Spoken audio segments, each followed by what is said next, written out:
कहीं पढ़ रहे थे ना? कहाँ पढ़ रहे थे? ये पढ़ रहे थे। क्या बात है? जाइए जाइए जाइए ला दीजिए। कुछ पढ़ रहे थे? नहीं, कहाँ पढ़ रहे थे?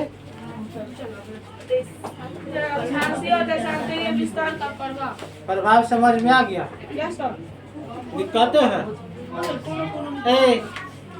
दिक्कत है, क्या दिक्कत है?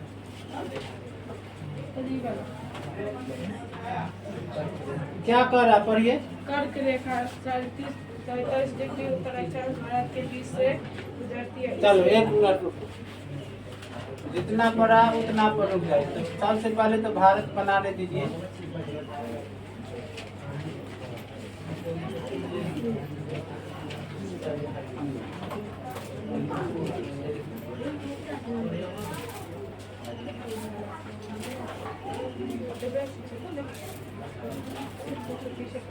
क्या बोल रहा है? क्या बात है?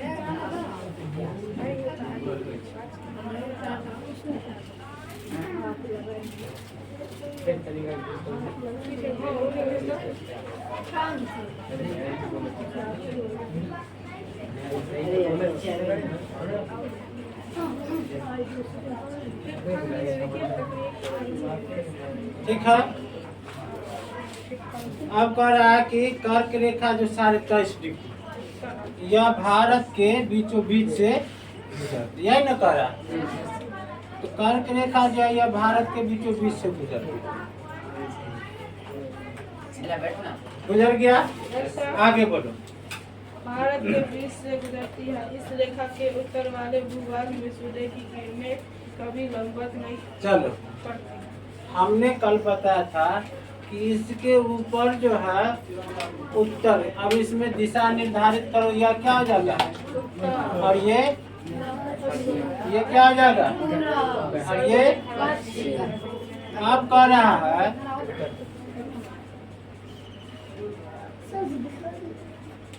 अब यह कर रहा है, बैठ कर चुप खड़ा हो। यह कह रहा है कि यहाँ से कर्क रेखा से उत्तर, कर्क रेखा से उत्तर सूरज की लंबवत किरणें कभी नहीं पड़ती। सूरज की लंबवत किरणें अब कैसे पड़ेगी? सूरज की लंबवत किरणें, सूरज की लंबवत किरणें कहाँ तक पड़ती है? 23.5 डिग्री उत्तर और 23.5 डिग्री, तो 23.5 डिग्री उत्तर तो यही है। तो इससे ऊपर कैसे बढ़े? रोशनी जाएगी, लेकिन कैसे जाएगी? तिरछी जाएगी, सीधी नहीं जाएगी। कैसे जाएगी? तिरछी जाएगी। बात समझे? और क्या दिक्कत? अतः उत्तरी भागों से शीतोष्ण क्षेत्र में बढ़ जाता है। कर्क रेखा के दक्षिण तब क्या कर रहा है कि उत्तरी भाग जो है शीतोष्ण कटिबंध में पड़ जाता है। नहीं, कर्क रेखा के तो दक्षिण यह जो है, जैसे हमने बताया था कि यह जो है धरती है, नहीं, यह क्या है? समझना है। नहीं, और यह कह रहा है कि यह कौन सी रेखा है? यह 0 डिग्री हुआ, और यह जो है, ये जो है तो कितना डिग्री हो गया? 23.5 डिग्री। तो कौन सी रेखा? यह भी 23.5 डिग्री। कौन सी रेखा?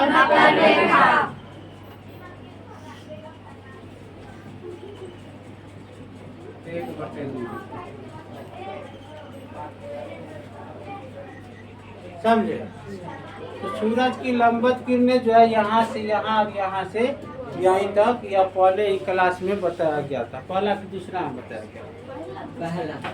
नहीं, कि सूरज की लंबवत किरणें यहाँ से यहाँ से यहाँ, तब ना 2 बार यहाँ पड़ता है, 21 जून और 23 सितम्बर, जिसको हम समदिवा रात्रि कहते हैं। समदिवा रात्रि कहते हैं। तो वह चीज़ तो बताया थे ना। तो सूरज की लंबवत किरणें यहाँ से यहीं तक जब पड़ती है, तो ये वाला क्षेत्र को कहते हैं उष्ण कटिबंध। कौन सा कटिबंध? उष्ण कटिबंध। ठीक है, कौन सा कटिबंध? उष्ण कटिबंध कहते हैं। बात समझ गए? और यह कर्क रेखा तो करा, भारत जो है कर्क रेखा के नीचे भारत है आधा, और आधा भारत कितना कर्क रेखा के ऊपर, आधा भारत कर्क रेखा के ऊपर हुआ और आधा भारत कर्क रेखा के नीचे। अब यहाँ से जब हम चलेंगे तो यहाँ से ऊपर 66.5 डिग्री, कितना डिग्री 66.5 डिग्री तक जो है ये एक अलग हो जाती है। इस रेखा को कहते हैं उत्तरी ध्रुव रेखा, उत्तरी ध्रुव रेखा या उत्तरी ध्रुव अक्षांश रेखा, इसको क्या कहते हैं उत्तरी ध्रुव अक्षांश रेखा। ऐसे ही जो है आएगा 66.5 डिग्री का दक्षिण में, तो इसको कहते हैं दक्षिणी ध्रुव अक्षांश रेखा। बात समझ में? तो यह जो है यह वाला क्षेत्र ई वाला उष्ण कटिबंध हुआ, तो ई वाला हो जाएगा समशीतोष्ण, ई वाला क्या हो जाएगा शीतोष्ण, शीतोष्ण गलती लिखती है क्या कटिबंध, बोलते कुछ और है लिखाता कुछ और, क्या बात है?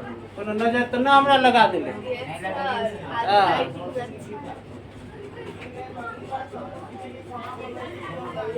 इसको क्या कहते हैं समशीतोष्ण, इसको भी क्या कहते हैं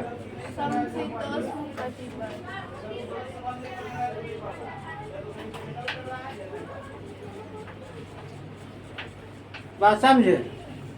अब इसको कहते हैं शीत कटिबंध, इसको क्या कहते हैं शीत कटिबंध, इसको क्या कहते हैं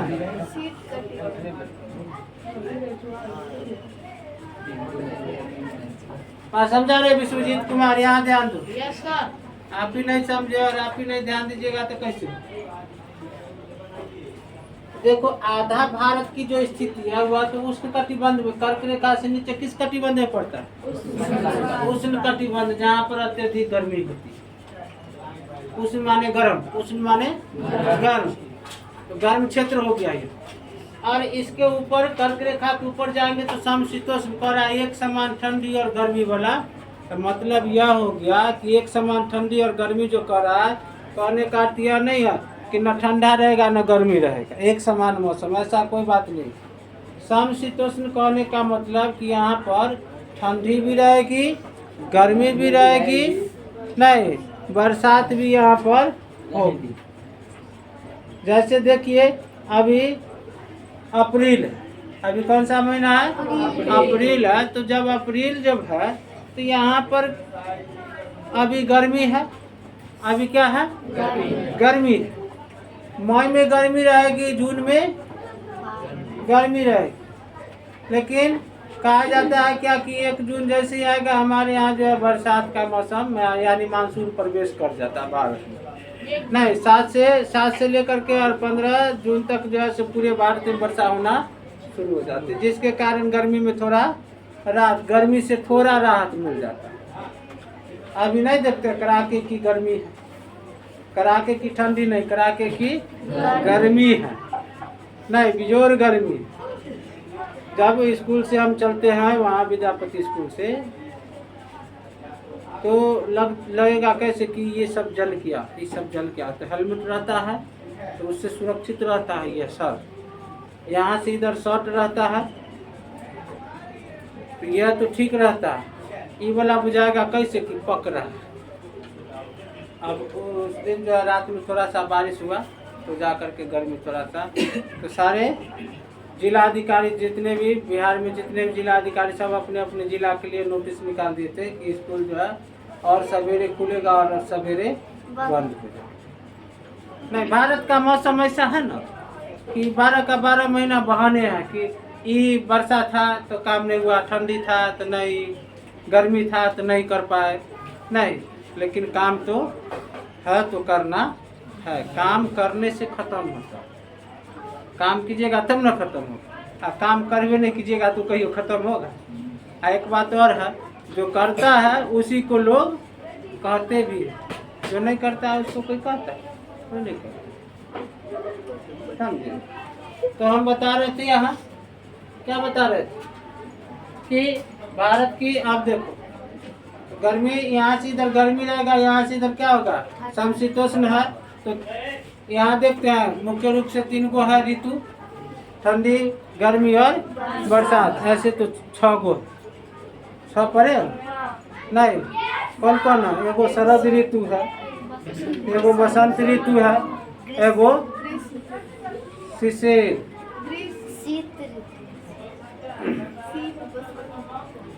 शीत ऋतु हुआ, बसंत ऋतु हुआ नहीं, देखो ठंडी हुआ, गर्मी हुआ और बरसात, 3 हो गया। एक हो जाता है जिसको कहते हैं बसंत ऋतु, नहीं, जिसमें अरे वो कविता नहीं पढ़े, हवा हूँ हवा में बसंती हवा हूँ, सुनो बात मेरी अनोखी हवा हूँ, नहीं, बड़ी बाबुली हूँ, बड़ी ही निडर हूँ, बड़ी मस्त मौला, सुने ना, हम तो भूल गए, बहुत दिन पहले पढ़े थे। तो एक तो यह है बसंत, एक है शरद, एक है शरद ऋतु, शरद ऋतु नहीं, और एक और कोई पतझड़ नहीं है, पतझड़ क्या, पतझड़ सावन वाला गीत गा रहा है, पतझड़ कोई ऋतु नहीं, पतझड़ वन होते। एक और है, बताएंगे कल, समझे? तो अब समझ में आया तुमको? अब समझे आपकी, यहाँ जो है यहाँ से नीचे क्या है, उष्ण है, और यहाँ से ऊपर जो है शीतोष्ण कटिबंध है, यहाँ से नीचे गर्मी रहेगा, यहाँ से ऊपर जो है गर्मी ठंडा वर्षा सब रहेगा। बरसात इधर भी होता है, बरसात इधर भी होती है, लेकिन सबसे ज्यादा यहाँ पर गर्मी है, बात समझे? तो सूरज की लंबवत किरणें तो यहाँ से यहाँ तक न चलती है, यहाँ तक न चलती है, यहाँ से आएगा इस रेखा पर, इस रेखा से इस रेखा, यहाँ पर जो इस रेखा के ऊपर है वहाँ पर सूरज की लंबवत किरणें कभी नहीं पड़ेगी,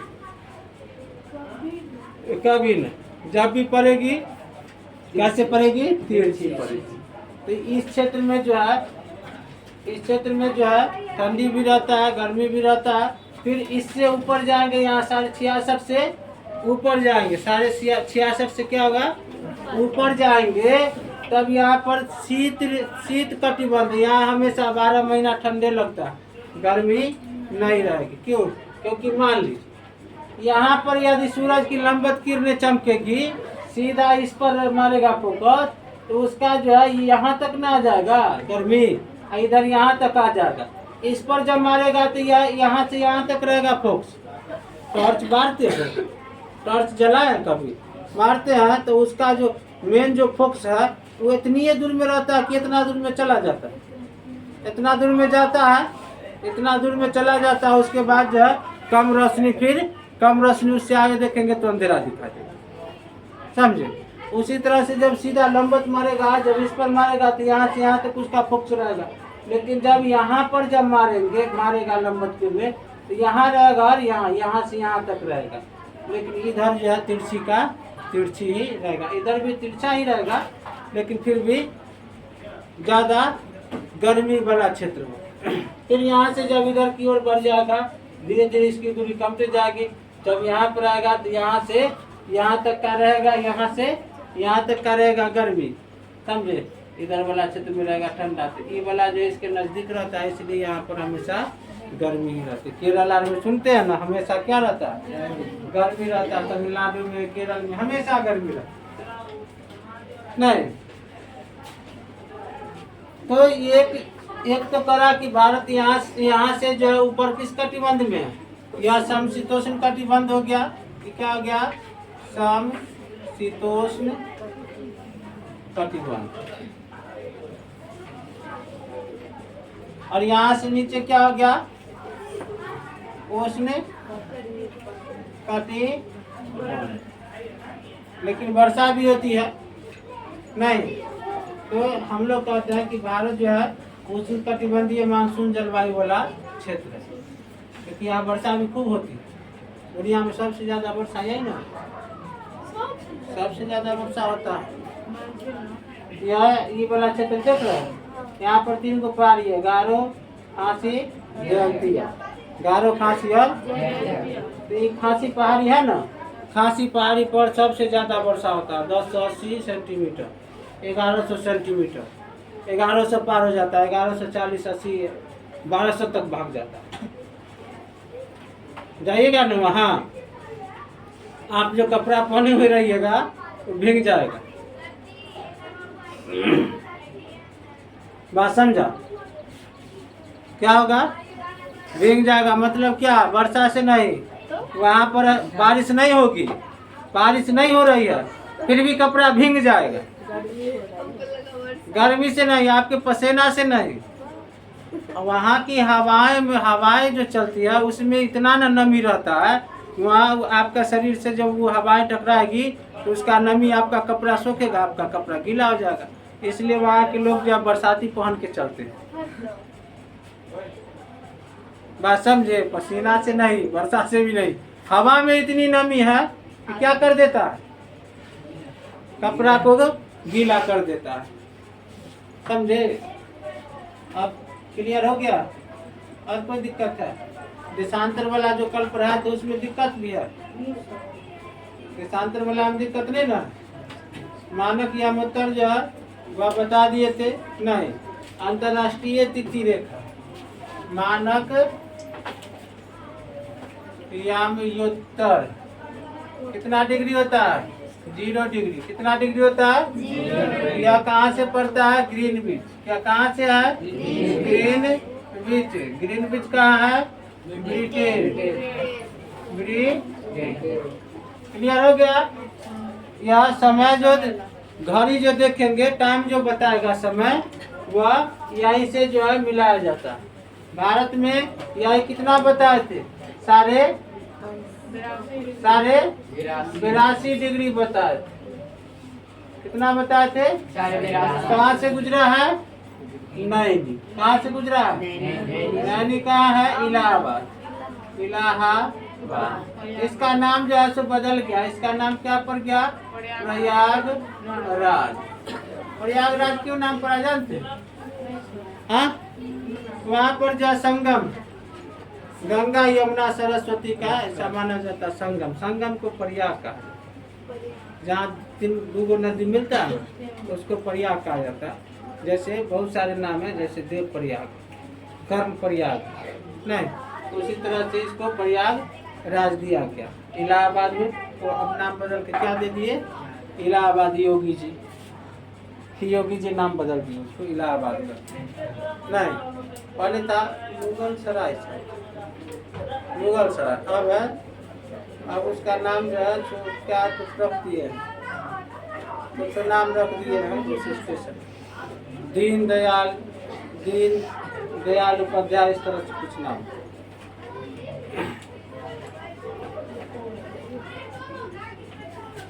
भारत में कितना बताए? कहाँ से गुजरा? नैनी कहाँ है? इलाहाबाद। कोई किताब मिर्जापुर देता नहीं, हाँ मिर्जापुर देता है। अब देखिए अंतर्राष्ट्रीय तिथि रेखा, अंतर्राष्ट्रीय तिथि रेखा, यह होता है 180 डिग्री। कितना डिग्री होता है? 180 डिग्री। इससे पश्चिम की ओर जाएंगे तो तिथि जो है सो बढ़ जाएगा, और पूरब की ओर जाएंगे तो तिथि घट जाएगा। पश्चिम की ओर जाने के बाद तिथि बढ़ जाएगी, और पूरब की ओर जाने पर तिथि घट जाती है। अंतर्राष्ट्रीय तिथि रेखा कितना डिग्री? कितना डिग्री? और समय रेखा जो कहते हुआ कितना डिग्री? भारत का समय रेखा बताएंगे। समय रेखा के लिए क्या करना होता है?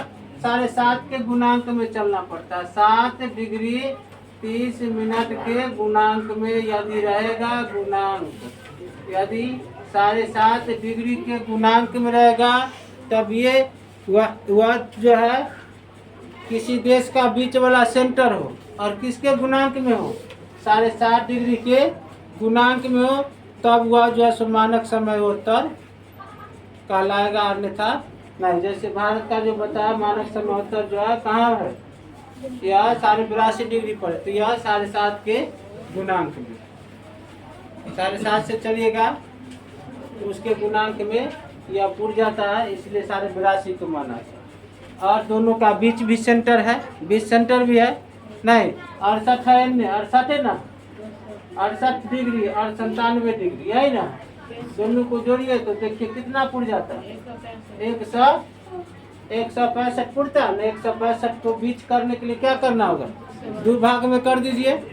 तो 2 से भाग करेंगे, 8 दूनी 16, 8.5, तो 8 डिग्री,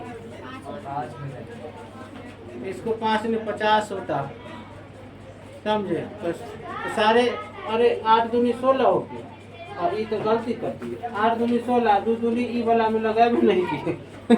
ई वाला में लगाएंगे तब ना 5, 2 दूनी 4, 1 बच गया ना, दशमलव दिए, 1 बच गया तो क्या दिए, दशमलव दिए, और 0 पर गया तो 1 पर 0, 10, तो 2 बचे 10, 82 डिग्री, और इधर 50 आ जाएगा नहीं, इसको जो है 82 डिग्री और 30 मिनट लिखते हैं, 82 डिग्री और 30 मिनट क्यों लिखते हैं, 50 मिनट नहीं लिख सकते।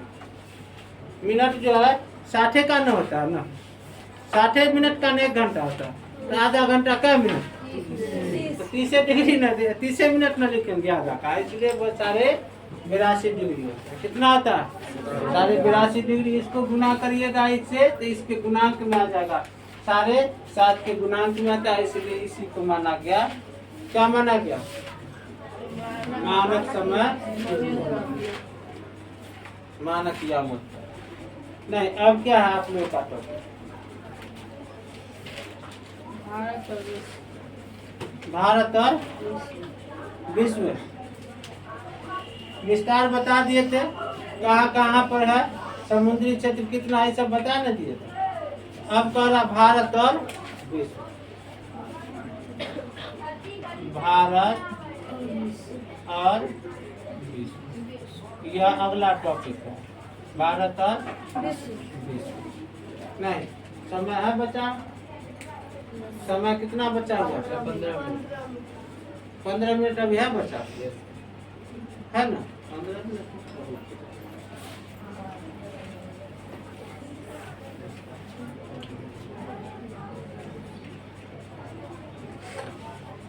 देखो, भारत और विश्व कह रहा, भारत और विश्व। अब यहाँ पर देखते हैं कि भारत के जो पश्चिमी इलाका है उसका जो यह किनारा, यहाँ पर जो सो अरब सागर है, यहाँ पर क्या है, अरब सागर है। इधर नीचे जाते हैं तो प्रशांत हिंद महासागर है, ऊपर जाते हैं तो क्या पता चलता है, बंगाल की खाड़ी। नहीं, यहाँ पर कुछ द्वीपीय क्षेत्र भी है हमारे भारत का, जिसको कहते हैं अंडमान निकोबार। नहीं, और यहाँ पर एक देश है हमारा पड़ोसी देश, कौन सा, श्रीलंका। पहले इसका नाम लंका था, बाद में श्रीलंका। नारियल की आकार का, किस आकार का, यहाँ पर एक छोटा सा और द्वीप है जिसको क्या कहते हैं, लक्षद्वीप कहते हैं। नहीं, लक्षद्वीप कहते हैं। तो कह रहा है कि भारत का जो स्थिति है वह देखिए समुंदर के किनारे है, इसका बहुत बड़ा भाग जो है समुद्री के किनारे, समुंदर के किनारे। और व्यापारी सब जो सामान लेकर के जाते हैं वह किससे जाते हैं, समुद्री मार्ग से जाते हैं, हवाई जहाज से नहीं जाते हैं। हवाई जहाज से सामान क्यों नहीं लेकर के जा सकते हैं, हवाई जहाज से सामान क्यों नहीं लेकर के जा सकते, सामान जाता है उससे भी, लेकिन उतना नहीं जाता, हल्का सामान लेकर के जा सकते हैं, भारी सामान उकरा पर ला दे। नहीं, मान लो 50 कुंटल लोहा लेकर के जाना, कहाँ जाना है, जर्मनी। 50 कुंटल लोहा कहाँ लेकर के जाना है, जर्मनी। लोहा को हवाई जहाज में ला दिया, हवाई जहाज पूरा उड़िए नहीं रहा। पूछेंगे यार हवाई जहाज तो क्यों नहीं उड़ रहा, कह रहे बकलो इतना ने लोड कर दिया है कि हमरे बैठा के रखे हुए, हम क्या हुए, नहीं हमको दबा के रखे हुए, हम उड़ नहीं सकते। तो भारी चीज उस पर नहीं लेकर के जा सकते, हल्का चीज तो आसानी से लेकर के जा सकते हैं, लेकिन भारी चीज उस पर लेकर के नहीं जा सकते।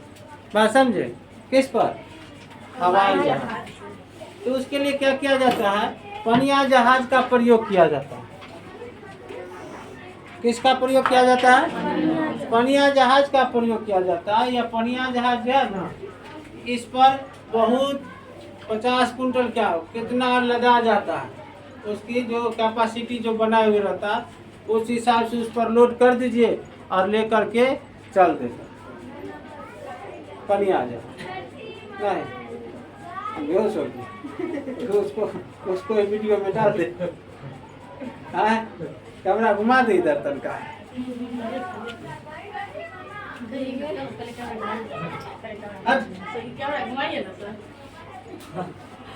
नींद लागल है। हाँ क्या नाम है इसका, इसका क्या नाम, चाय पी लेते हैं, कॉफी।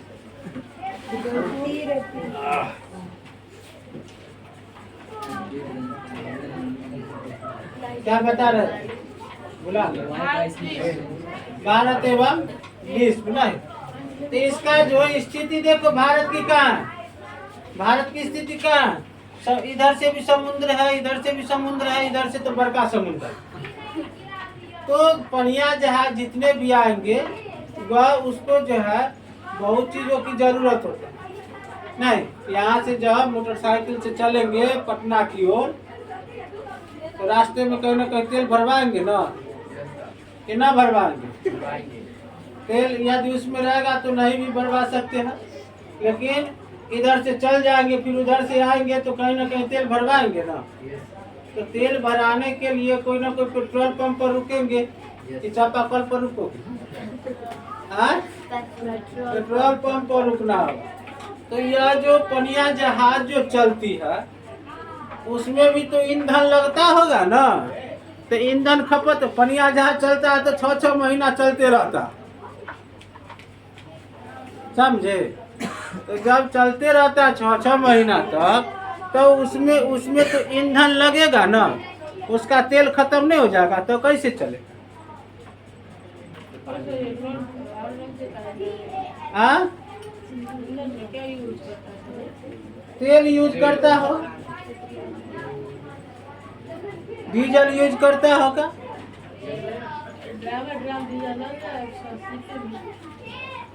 समझे। तो वह जो है अब डीजल भी वो पूरा लोड करके लेकर के जाएगा तो फिर सामान कहाँ लोड करेगा। तो वह भी देखता है ना कि यहाँ से चलेंगे, जैसे यहाँ पर जो है यहाँ से चला, यहाँ से चला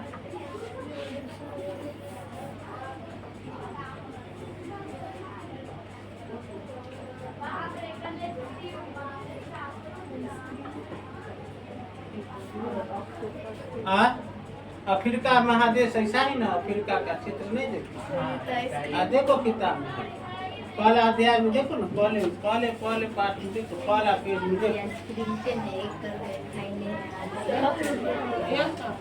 है थोड़ा बड़ा छोटा उसके जैसा।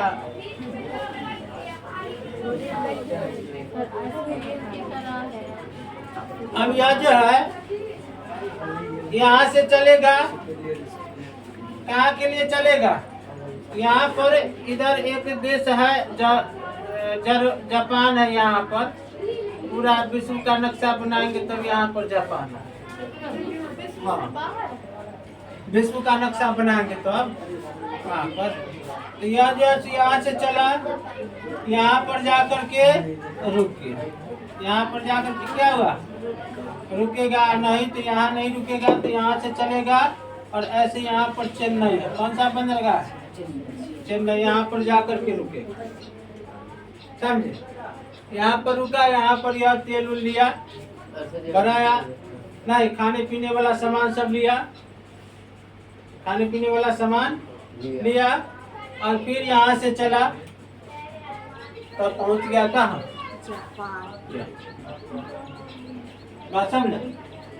इस तरह से यह क्या हुआ, तो यहाँ से चलेगा तो व्यापारी यहाँ रुकेगा और फिर यहाँ से चलेगा तो व्यापारी यहाँ रुकेगा, बीच में कहीं ना कहीं एगो स्टॉपेज होगा ही, बीच में कहीं ना कहीं एक आध दो स्टॉपेज होगा कि यहाँ पर रुकना है, यहाँ पर रुकना है, नहीं तो यह जब इस तरह से इसका संबंध जो है भारत और विश्व, भारत का संबंध विश्व से कैसे जुड़ा, तो व्यापारिक संपर्क के कारण जुड़ा।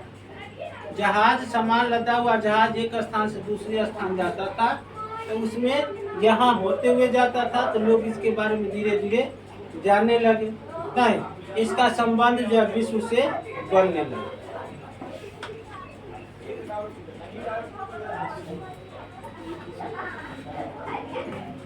बात समझे? इसी तरह से जो है संबंध इसका क्या हुआ, पूरी दुनिया से इसका संबंध जुड़ने लगा। बात समझ में आया? समझ में आया कि नहीं आया? न आया तो बोलना कि नहीं आए। क्या पूछ रहे हो, उस पर ध्यान नहीं। ध्यान कहाँ है? यहाँ कोई दिक्कत है? दिक्कत है तो बोलना होगा। बिना बोले समस्या का समाधान नहीं होगा। बात समझ में आया? तो आपको यहाँ पर आना है, तो समझते हैं तो कहिए कि समझ गए, और न समझते तो सीधा सीधा बोलिए कि नहीं समझा।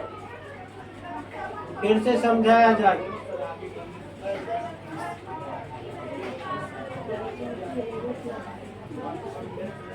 फिर से क्या किया जाएगा? फिर से समझाया जाएगा। चलो समझो इसको। भारत और विश्व, तो भारत का संबंध विश्व से कैसे बढ़ा? तो भारत जो है समुद्र के किनारे पर है, इसको 3 क्षेत्र से क्या घेरे हुए? समुद्र घेरे हुए। जिस कारण से जो है कोई भी समुद्री जहाज किसी भी देश से सामान लेकर के आता है तो वह भारत में रुकता है, वह भारत में रुकता है, और भारत में रुकता है, फिर भारत से वह आगे की ओर बढ़ता है। जिस कारण से जो है यहाँ पर क्या हुआ कि इसका संबंध बहुत, जिस देश से जहाज आएगा वो सब देश वाला यहाँ रुकेगा, तो सब देश से इसका संबंध जुड़ते न जाएगा। तो इस तरह से विश्व के साथ इसका जो है संबंध जुड़ना शुरू हुआ। चाहे वह एशिया हो, एशिया, तो एशिया महादेश में तो हम भी, माने हमारा भारत भी है, लेकिन एशिया के साथ और भी जो है एशिया में बहुत सारे देश हैं। चाहे वह यूरोप हो, नहीं, चाहे वह अमेरिका हो, चाहे वह दक्षिण अफ्रीका हो, नहीं, सारे विश्व से जो है हमारा भारत जुड़ा। किस कारण से? व्यापारिक संबंध के कारण से, व्यापार के कारण से जुड़ा। लोग हमारे यहाँ बहुत सारे सामान खरीदने के लिए भी आते हैं, और हम भी बहुत सारी जगहों से सामान खरीदते हैं। कुछ सामान हम खरीदते हैं, कुछ सामान हम बेचते हैं। तो आयात निर्यात सारे देशों से हो रहा है, जिस कारण से जो है भारत का संबंध विश्व के साथ जुड़ते जा रहा है। तो व्यापारीकरण से न जुड़ रहा है, नहीं कि हम जा रहे हैं उसको संधि बनाने के लिए। किससे जुड़ता है? व्यापार के कारण हमारा संबंध उससे जुड़ता है। बात समझे? क्लियर? तब आज के लिए इतना ही। सुएज नहर के बारे में बताएंगे, आज नहीं बताएंगे। सुएज नहर के बारे में बताएंगे।